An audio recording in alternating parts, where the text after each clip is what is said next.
Meus amados, e vamos falar dos seus direitos. Você conhece os seus direitos? Será que realmente os seus direitos em todas as áreas da sua vida está sendo respeitado? Se você não conhece os seus direitos, se você quer saber dos seus direitos e você tem direito de reclamar na justiça ou em qualquer lugar pelos seus direitos, você fica aqui, porque aqui nesse canal você tem variedades de coisas. Você não tem uma coisa só. Porque é a minha vida que eu estou expondo. Eu estou compartilhando a minha vida para aquelas pessoas que desejam ver. Aprender também. Porque eu aprendo com vocês. E vocês podem vir a querer aprender alguma coisa comigo também. E é de grátis. Pensa, você receber educação, você receber palavras, você receber amor, você receber carinho, você sorrir da gargalhada de grátis e ainda no conforto da sua casa? É aqui. Então se inscreva neste canal, peça para os seus amigos se inscrever, dê gargalhada, dê risada, faz chacota, mas se inscreva, porque eu preciso de 1.000 inscritos, gente. Eu preciso de 1.000 inscritos e eu conto com você. Eu conto com você. Nós estamos aqui, gente, ó, eu estou aqui neste canal, eu acho que tem uns 6, 5 anos que eu estou aqui tentando a chegar a 1.000 inscritos. E eu sei que é você que vai mudar. É você. Porque de um a um eu chego lá. E aqui eu tenho variedade, são mais de 700 vídeos, são mais de 700 experiências que eu tive, são mais de 700 momentos da minha vida que eu estou aí compartilhando com vocês. E como eu gosto de compartilhar coisas que podem ajudar vocês agora e no futuro, estou compartilhando sobre direitos humanos também, para você saber qual que é o seu direito. Será que nossos direitos estão sendo respeitados? Será que o seu patrão, seu colega de trabalho, seu amigo, sua esposa, seu esposo, seu namorado está realmente disposto? Ou está aí dando valer esse direito aí que nós temos como seres humanos? Então vem nessa viagem junto comigo. Nós paramos aí na página 12. Isso, na página 12. Eu leio o livro para vocês e aonde vocês estiverem, vocês só escutam e preste atenção nos direitos que você tem. Eu também tenho um livro aí que eu li para vocês, excelente, para quem quer juntar dinheiro, que é o livro aí, O Homem Mais Rico da Babilônia, que é um livro maravilhoso, que todos os milionários já leram esse livro. Gente, você nem precisa ler, você precisa me escutar. Eu acho que a minha voz não é tão ruim assim, né? Então eu vou melhorar a minha voz para você querer escutar. E vai fazer com que você junte dinheiro, vai fazer com que o pouco que você ganha se multiplique. Pode ter certeza, eu sei o que é isso. Artigo 16. Todos podem reunir-se pacificamente, sem armas, em locais abertos ao público, independentemente de autorização, desde que não frustrem outra reunião anteriormente convocada para o mesmo local, sendo apenas exigido prévio aviso à autoridade competente. Breve comentário. Reunir-se pacificamente para qualquer tipo de atividade, seja esportiva, seja política, seja cultural ou seja de lazer, é um direito de todos os cidadãos, em especial em lugares abertos como as praças, parques públicos, áreas de lazer, quadras esportivas, entre outros que nós temos aí, que são lugares próprios para que a população se organize em reuniões de qualquer motivação que não seja ilícita ou criminosa. Existem, claro, regras para que isso aconteça, né, gente? Em primeiro lugar, é preciso que a reunião seja pacífica, e que os participantes não estejam armados, salvo aqueles que podem andar armados em conformidade com o que determina a lei. Também é preciso que a reunião seja marcada para um local em que não exista outra reunião marcada.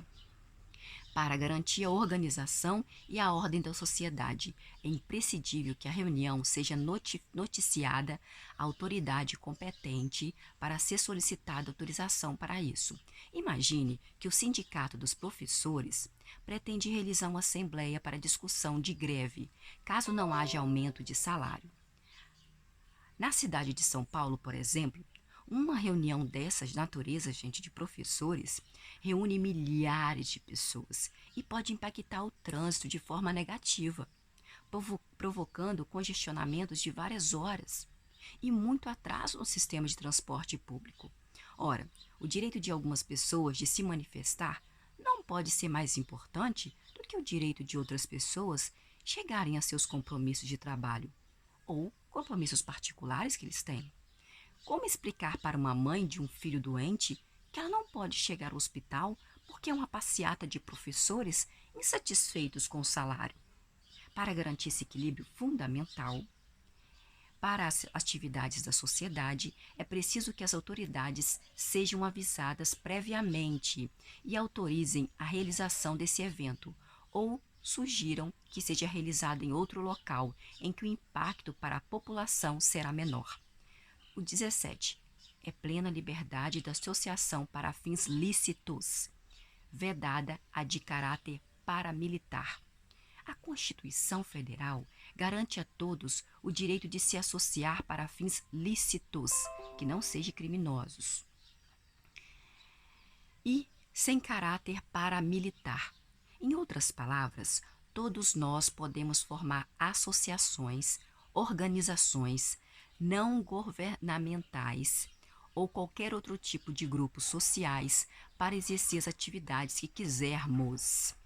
Podemos fundar um clube de fotógrafos amadores. Podemos formar um grupo de artistas de teatro amador. Podemos formar uma associação de futebol de salão. Podemos formar aí uma associação de vôlei de praia ou até de artistas plásticos do nosso município, né? Onde você mora.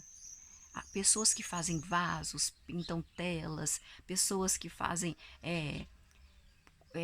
artistas, sabe, que fazem móveis com coisas descartáveis, com coisas baratas, uma associação dessas pessoas.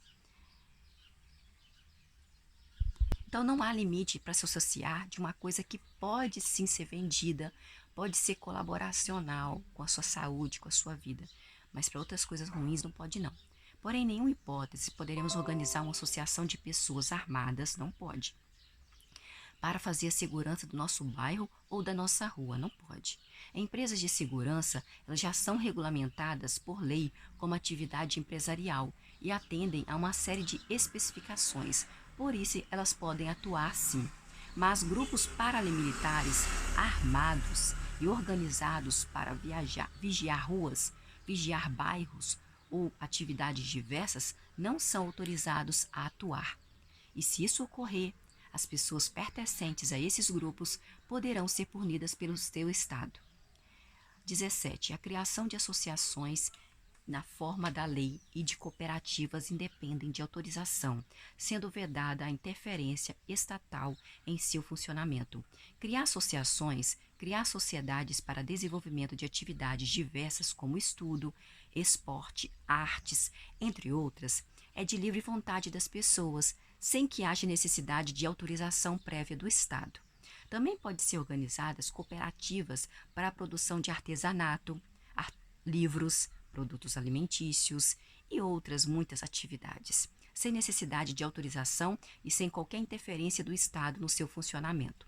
Isso é muito importante porque estimula que a sociedade brasileira se organize para realizar atividades muito relevantes, em especial na área cultural, artística, esportiva e de lazer.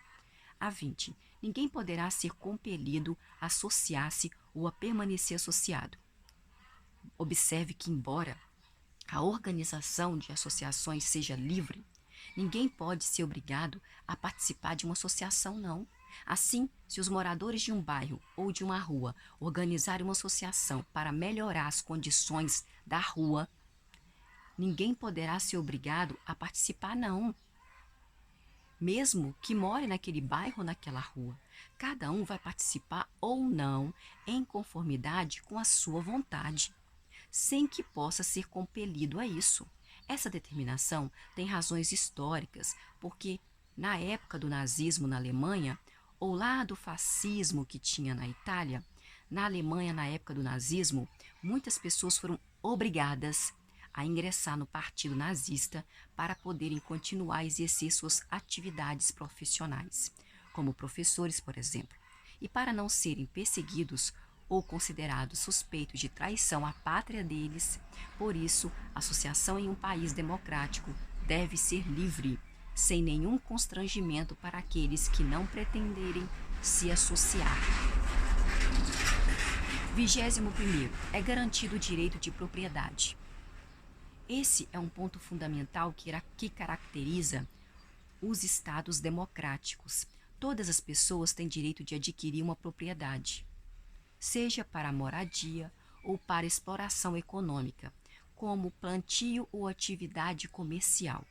A aquisição deve ser feita com recursos econômicos próprios, oriundos de forma lícita, que não seja de crime.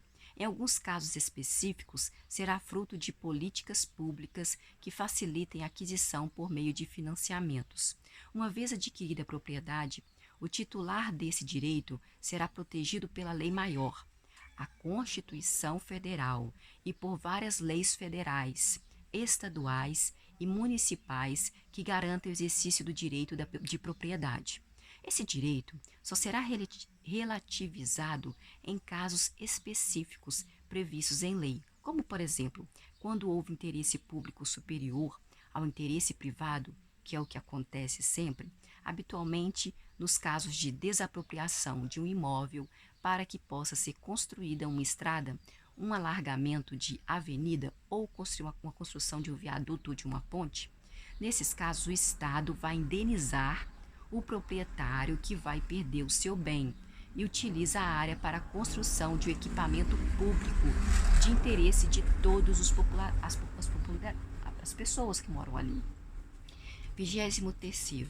A propriedade atenderá à sua função social. Ao mesmo tempo em que a Constituição Federal estabelece o direito de todos possuírem uma propriedade, ela impõe uma função a essa propriedade, independentemente do tamanho e do tipo da propriedade que possua. Toda propriedade terá que ter uma função social, ou seja, ser utilizada de forma que não prejudique a vida em sociedade, e, sendo possível, que contribua para que essa vida em sociedade seja harmônica e equilibrada. Esse pressuposto de função social da propriedade é diretamente decorrente do artigo 3º da Constituição Federal, no qual são tratados os objetivos da República Federativa do Brasil, e fica expresso claramente que esses objetivos são: artigo 3º, constitui objetivos fundamentais da República Federativa do Brasil. Segundo, garantir o desenvolvimento nacional. Terceiro, erradicar a pobreza e a marginalização e reduzir as desigualdades sociais e regionais. Quarto, promover o bem de todos, sem preconceitos de origem, sem preconceitos de raça, sem preconceito de sexo, sem preconceito de cor, sem preconceito de idade e qualquer outra forma de discriminação. Em uma sociedade que adotou como objetivo ser justa e solidária, erradicar a pobreza e a marginalização, reduzir as desigualdades sociais e regionais e promover o bem de todos sem qualquer forma de discriminação. Não há espaço para a utilização egoísta da propriedade, a ponto de colocar em risco ou causar um prejuízo para os outros membros daquela sociedade. Assim, por exemplo, se alguém é proprietário de extensa área de terra e não utiliza essa terra para nenhuma finalidade, mantém a propriedade totalmente improdutiva, sem ao menos cuidar da preservação dos recursos naturais para torná-la uma área de proteção do meio ambiente, é possível destinar aquela área para a reforma agrária, após a realização de um processo judicial por meio do qual será apurado o valor econômico do bem a ser desapropriado e efetuado o pagamento de indenização em títulos da dívida agrária, é o que consta expressamente no artigo 184 da Constituição Federal Brasileira, que ora reproduzimos. Bom dia. Bom dia. Artigo 184. Compete à União desapropriar por interesse social, para fins de reforma agrária, o imóvel rural que não esteja cumprindo sua função social, mediante prévia e justa indenização em títulos da dívida agrária, com cláusula de preservação do valor real, resgatáveis no prazo de até 20 anos, a partir do segundo ano de sua emissão e cuja utilização será definida em lei. Também consta expressamente no inciso 24º da Constituição Federal que a lei estabelecerá o procedimento para desapropriação por necessidade ou utilidade pública ou por interesse social, mediante justa e prévia indenização em dinheiro, ressalvados os casos previstos nesta Constituição. Assim, a Constituição Federal garante que cada pessoa possa ter a propriedade de um bem, urbano ou rural, na cidade ou na roça, e utilizá-lo para atingir seus objetivos de vida ou objetivos econômicos, como ampla liberdade, porque o direito de propriedade é constitucionalmente protegido. Porém, não é um direito ilimitado ou absoluto, porque a Constituição Federal nos lembra que todo o tempo que vivemos em uma sociedade que pretende ser justa e solidária, sendo assim, a propriedade individual deverá ter uma finalidade social e não egoísta. Temos a propriedade para utilizar, para usufruir, produtos benefícios pessoais ou econômicos, mas simplesmente por acumulação, enquanto outros não têm e precisam ter. Não é uma finalidade socialmente justa. Para isso, existem os limites, mas todos eles fixados na lei. Ninguém poderá ser desapossado de sua propriedade sem fundamentação legal, porque isso não seria justo. Apenas nos casos impressamente previstos em lei é que uma pessoa poderá ser desapropriada. E não são muitas as hipóteses que a lei permite que isso aconteça. Outro importante aspecto que o artigo 5º da Constituição Federal aloca como direito fundamental é a proteção do consumidor. De fato, no inciso 32º do artigo 5º está definido que o Estado promoverá, na forma da lei, a defesa do consumidor. Brasil, 1988. No artigo 48, disposições finais e transitórias. A Constituição Federal determinou prazo para que fosse feito um Código de Defesa do Consumidor, o que de fato ocorreu lá em 1990, quando foi aprovada a Lei número 8078, que entrou em vigor em 1991, e que o referido Código de Proteção e Defesa do Consumidor, lei muito conhecida no Brasil e facilmente invocada por todos os cidadãos quando se encontram frente a um conflito na área do consumo. Repare que a Constituição Federal elevou a defesa do consumidor no Brasil à categoria de um direito fundamental, reconhecendo que as relações de consumo não raramente colocam em risco a vida, a saúde e até mesmo colocam em risco a dignidade do consumidor, em especial quando os produtos consumidos são de alta relevância para a vida e o bem-estar das pessoas, como acontece com medicamentos e alimentos, entre outros. Por essa razão, entendeu o legislador constituinte que a defesa do consumidor deveria ser colocada no mais alto grau de proteção que a Constituição Federal pode proporcionar, ou seja, como um direito fundamental.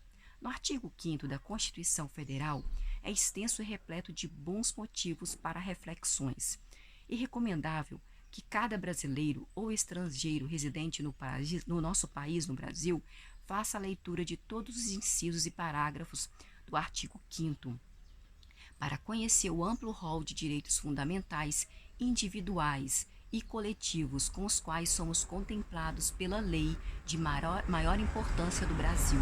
Somente se conhecermos direitos fundamentais individuais e coletivo, poderemos agir em conformidade com eles e exigir do nosso Estado brasileiro que os cumpra e faça com que sejam cumpridos, sempre tendo em mente os objetivos da República Federativa do Brasil: construir uma sociedade livre, construir uma sociedade justa, construir uma sociedade solidária, sem nenhuma discriminação de qualquer espécie.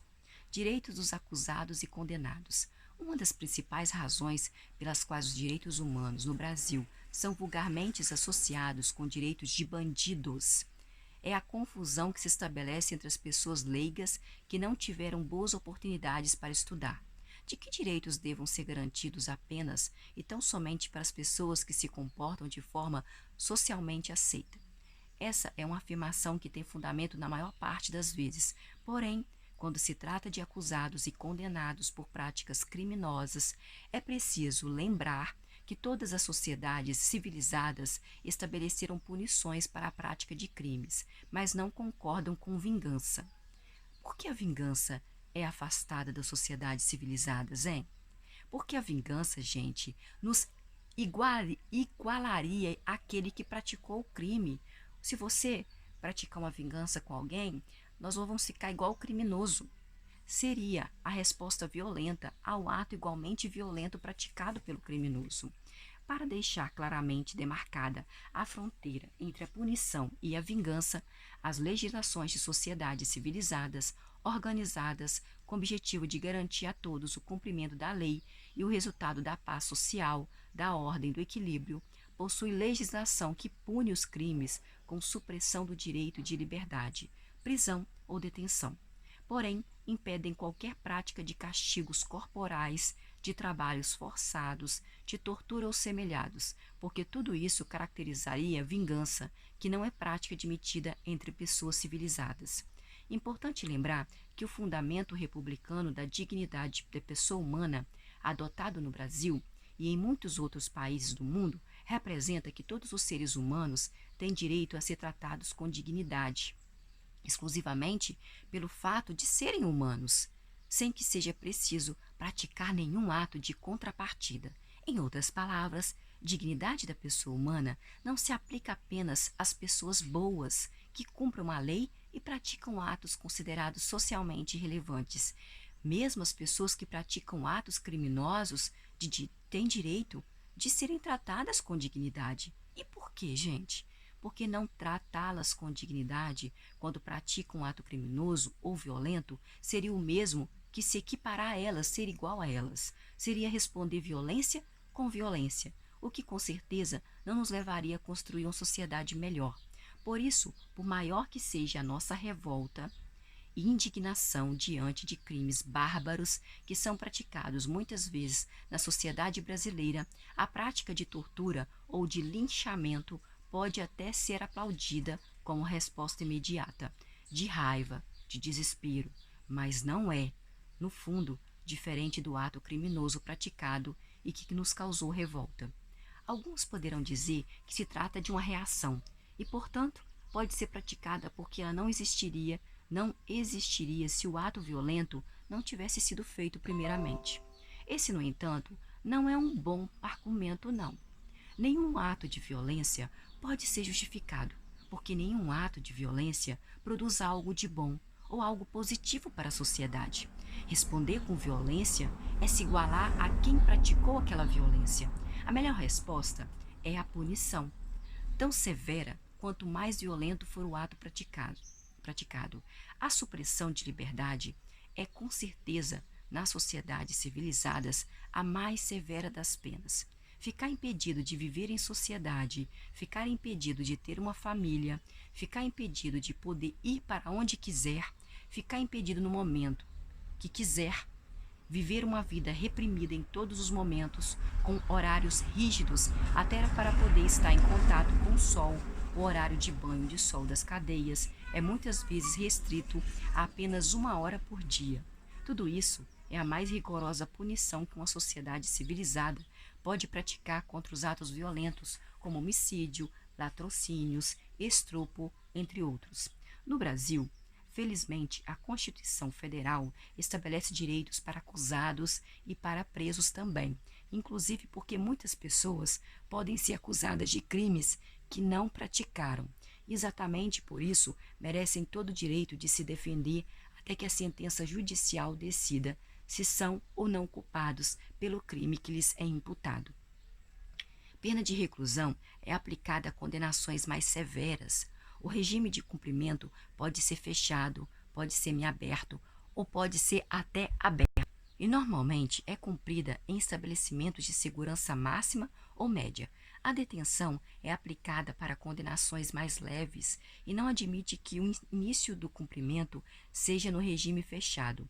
Em regra, a detenção é cumprida no regime semiaberto, em estabelecimentos menos rigorosos, como colônias agrícolas, industriais ou similares, ou no regime aberto, nas casas de albergado ou estabelecimentos adequados. A prisão simples é prevista na Lei de Contravenções Penais como pena para condutas descritivas como contravenções, que são infrações penais de menor lesividade.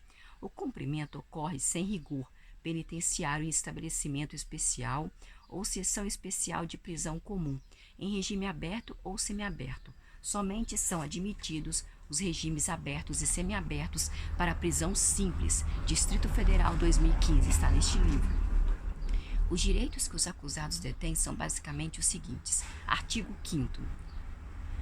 Nenhuma pena passará da pessoa de condenado, podendo a obrigação de reparar o dano e a decretação do perdimento de bem ser, nos termos da lei, estendidas aos sucessores e contra eles escutadas, até o limite do valor do patrimônio transferido. A pena só pode ser cumprida pelo condenado e por ninguém mais. Você não pode ir lá, meu filho matou, mas eu que vou cumprir a pena para ele. Não pode fazer isso. Não há nenhuma possibilidade de os herdeiros de condenados serem obrigados a cumprir a pena por ele, não. A isso se dá o nome de princípio da pessoalidade. Princípio da pessoalidade. Ou seja, a pena nunca poderá ultrapassar a pessoa do condenado. Não pode ir para outra pessoa. Por outro lado, se o condenado tiver praticado um crime que tenha gerado danos materiais ou danos morais à vítima ou a seus familiares, como, por exemplo, um acidente de trânsito praticado com dolo e que vitimou de forma fatal um homem casado, pai de 3 filhos e arrimo da sua família, só ele que trabalhava. Nesse caso, o causador, aquele que causou o acidente, será condenado no âmbito penal por homicídio e no âmbito civil para reparar economicamente os prejuízos causados, em especial a perda dos valores mensais que a vítima disponibilizava por meio do seu trabalho para o sustento de sua prole, quer dizer, de sua família, de sua esposa e seus filhos. Artigo 5º, você vai ter que pagar a pensão aí, você vai ter que pagar o que ele trabalhava para ele sustentar a família. Artigo 5º, a lei regulará a individualização da pena e adotará, entre outras, as seguintes. Esse inciso determina que a pena seja individualizada ao delinquente, impedindo que ocorram sanções coletivas ou de natureza genérica. Além disso, a pena deverá ser cumprida em um estabelecimento apropriado para o tipo de pena imposta ao condenado, em conformidade com sua idade e sexo, e assegurando o respeito à sua integridade física e moral.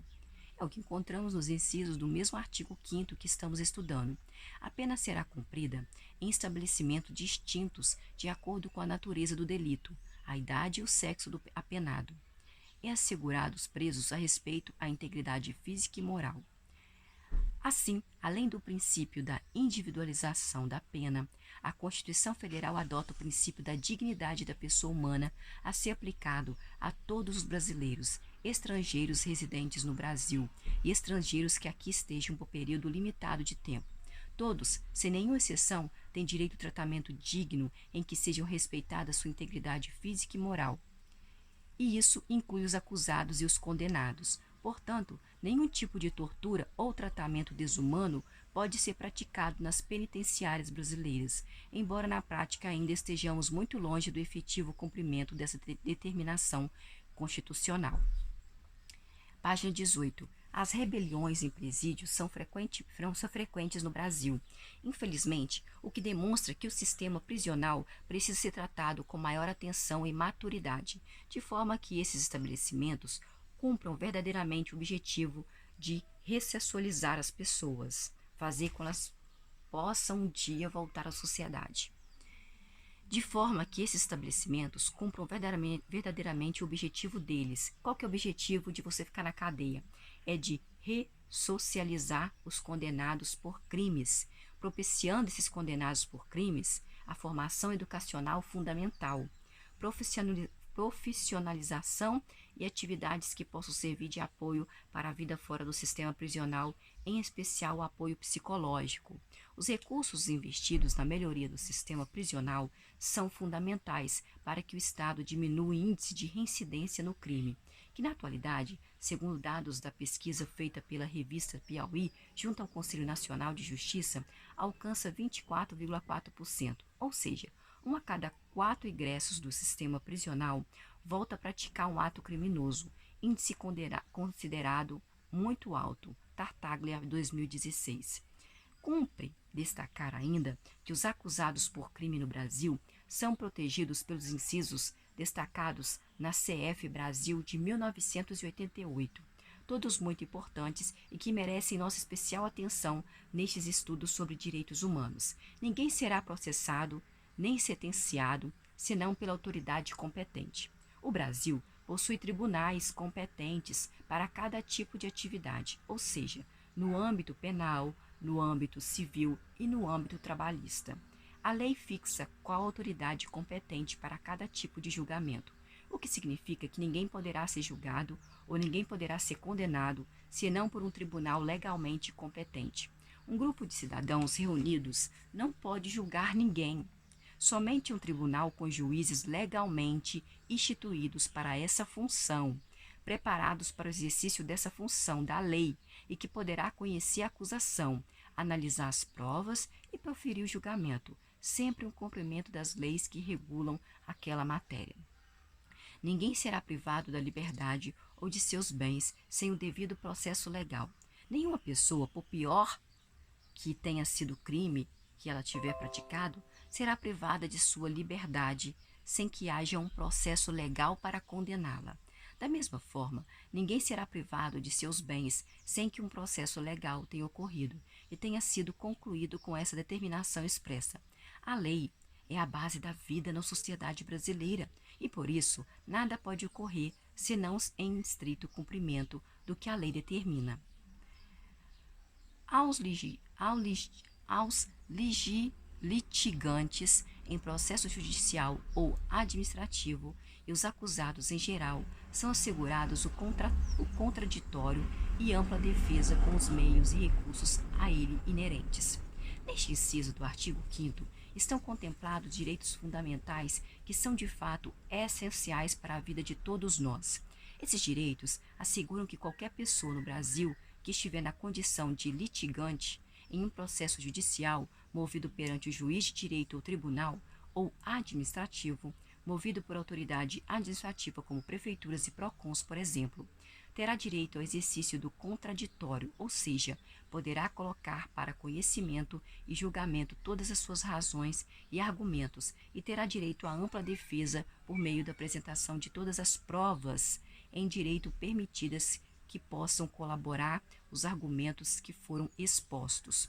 Prova documental de documentos, provas com testemunhas, provas técnicas feitas por peritos especializados em um determinado assunto, como peritos em mecânica ou em contabilidade, por exemplo, são parte do conjunto de provas que uma pessoa poderá produzir no processo judicial ou administrativo com o intuito de comprovar que suas alegações são verídicas, são reais, ou para comprovar que as alegações da parte contrária não são verídicas. Esses princípios contraditório e ampla defesa são fundamentais para a garantia de um processo judicial ou administrativo que seja justo e cujo resultado final não possa ser contestado por nenhuma das partes. São inadmissíveis no processo as provas obtidas por meios ilícitos, que não foi na lei. Breve comentário. Neste início do artigo 5º, a exigência expressa para que as provas sejam obtidas por meios lícitos, ou melhor, sejam provas obtidas de forma regular. Essa determinação serve para regular os casos de escuta e gravação de conversas telefônicas feitas pelos órgãos policiais, como a Polícia Federal, por exemplo. Essas escutas e gravações, que se tornaram frequentes aqui no Brasil, em casos de apuração de crime de corrupção e de lavagem de dinheiro, com várias operações comandadas pela Polícia Federal nos últimos anos. Foram expressamente autorizadas por juízes de direito que tiveram conhecimento prévio da necessidade de serem efetuadas escutas e gravações. Avaliaram se elas eram mesmo necessárias para a apuração dos crimes que estavam sendo investigados pela polícia e foram autorizadas por meio de decisão judicial, por meio de um mandato judicial, o qual a Polícia Federal é obrigada a exibir sempre que solicitada.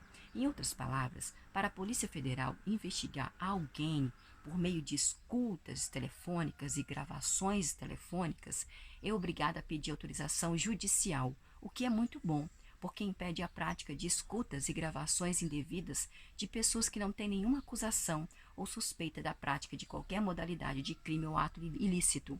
Ninguém será considerado culpado até o trânsito em julgado de sentença penal condenatória. Esse inciso do artigo 5º faz referência ao fato de que o processo judicial deverá estar integralmente finalizado para que o condenado seja preso. Os processos judiciais, em razão da determinação da lei, podem ter até 3 fases. A primeira, ele é conduzido por um juiz singular que profere a decisão sozinho.